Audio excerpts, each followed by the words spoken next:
Algum de vocês já viu um passarinho preocupado? De repente, com olheiras, de repente, insone, perdendo noites acordado, franzindo a testa, se preocupando onde eu vou arrumar dinheiro, onde eu vou conseguir condições para pagar a prestação do meu ninho próprio. Eu creio que não, né? Eu pelo menos nunca vi um passarinho assim. E por que nós não vemos um passarinho dessa maneira? Pelo que está escrito em Mateus, capítulo 6 e verso 26. Por isso, das de 26, né? Observem as aves do céu, que não semeiam, não colhem, nem ajuntam em celeiros. No entanto, o Pai de vocês, que está no céu, as sustenta. Será que vocês não valem muito mais do que as aves? Queridos, isto é algo revolucionário. Quer nós sejamos assalariados, quer nós sejamos grandes empresários, quer nós sejamos desempregados ou estejamos desempregados, quem nos sustenta é Deus. Isso deveria tocar os nossos corações. Quem nos sustenta é o Senhor nosso Deus. É Ele que nos dá o pão de cada dia. Ele sustenta as aves e Ele sustenta a cada um de nós. Isso é muito importante, porque isso muda completamente a nossa forma de ver as coisas. Porque a nossa tendência é ver o rico como abençoado e o pobre como amaldiçoado. Ou então, o contrário, é ver a pobreza como uma necessidade do crente. Você não pode servir a Deus se você não for humilde, simples, pobre. E por que isso acontece?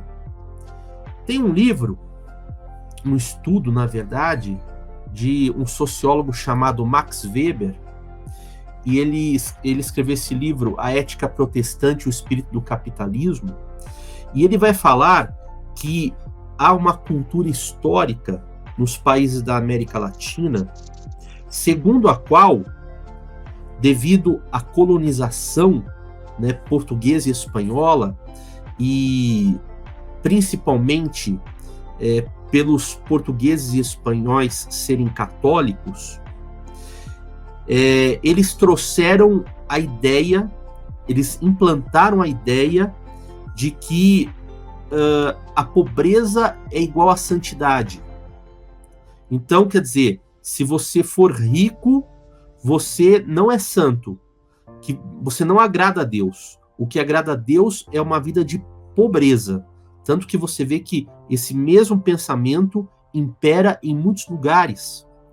E Max Weber, ele vai dizer que isto se infiltrou tão fortemente na sociedade que as pessoas buscaram a pobreza.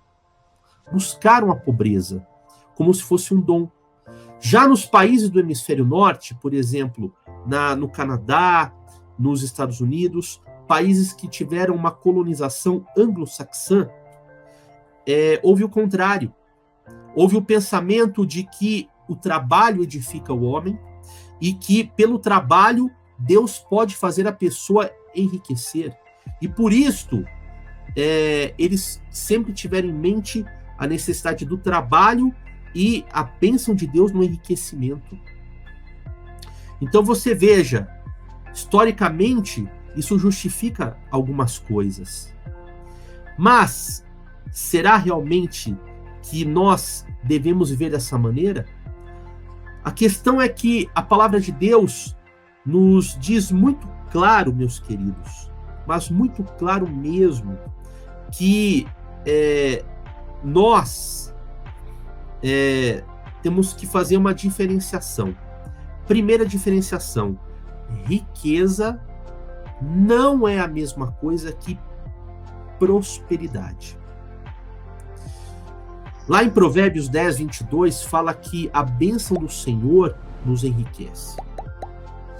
A bênção do Senhor. Mas eu vejo pessoas ricas que são extremamente infelizes. Lá em Provérbios 10, 22, nos diz que a bênção do Senhor enriquece e não traz dores. E eu vejo pessoas ricas, carregadas de dores, de sofrimentos, de angústias que nada tira. Então você percebe aí que a verdadeira prosperidade que vem de Deus não é a riqueza material. A prosperidade de Deus é muito mais ampla. Por outro lado também, nós temos que entender que esta prosperidade pode ser também financeira. Lá em Romanos, capítulo 12, verso 8, a palavra de Deus nos fala assim, quando Paulo vai falando sobre dons do Espírito Santo, e aí ele fala o seguinte, ele vai falar primeiro, sobre se é profecia, seja segundo a proporção da fé, se é ministério, dediquemo-nos ao ministério, o que ensina, dedique-se ao ensino. E no verso 8 ele fala assim, o que exorta, faça-o com dedicação. E olha só, o que contribui com generosidade. Então veja, você contribuir é um dom de Deus. E se a palavra nos diz que é para fazer com generosidade, é porque Deus dá sim condições, ele faz prosperar financeiramente para que a pessoa ela possa contribuir, abençoar a casa de Deus. Quando eu leio Provérbios 30, versos 7 a 9, eu me lembro muito do que Jesus falou na oração do Pai Nosso. Não nos deixes cair em tentação. Por quê? Para a pessoa que não está preparada, ter muito é você entrar numa tentação de amar a riqueza. Para a pessoa que não está preparada, não ter muito financeiramente, ter pouco, também é uma tentação para blasfemar e para se revoltar contra Deus. E o que eu entendo de Provérbios, na verdade, é uma oração muito parecida com o Pai Nosso, não nos deixe cair em tentação. Mas o crente não tem que pedir riqueza, o crente tem que pedir prosperidade. E a questão é a seguinte, para que pedir a prosperidade? Qual é o propósito de pedir a prosperidade? Quer dizer, que ele possa pedir para quê? Para generosamente ele poder dar. O pastor Misael falou, o problema não é o dinheiro, o problema é o amor ao dinheiro. Por quê? Porque Deus dá para que nós possamos abençoar, para que nós possamos dar, queridos. Essa verdadeira prosperidade, e aí quando a gente fala em prosperidade, se não é só financeira, é também o quê? Crescer no conhecimento, crescer nas habilidades, estudar, você poder se aprofundar numa área de conhecimento, para Deus poder usar você. Veja o caso de Daniel, por exemplo. Daniel não era rico, mas Daniel teve muito destaque como governador, sátrapa, até mais do que um sátrapa, lá na Babilônia. Por quê? Porque Daniel ele era um homem que tinha conhecimento e sabedoria das coisas de Deus. Então, queridos, quando Deus nos dá o dom dessa prosperidade, Deus, ele nos capacita não somente para nós termos, não somente para nós pessoalmente, termos uma vida tranquila. Não. Muito pelo contrário.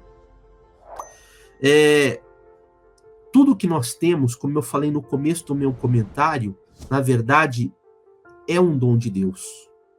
É o que nós chamamos de viver pela fé. Quando Deus nos dá, Ele dá para que nós possamos ser luz no mundo, para que nós possamos brilhar no mundo,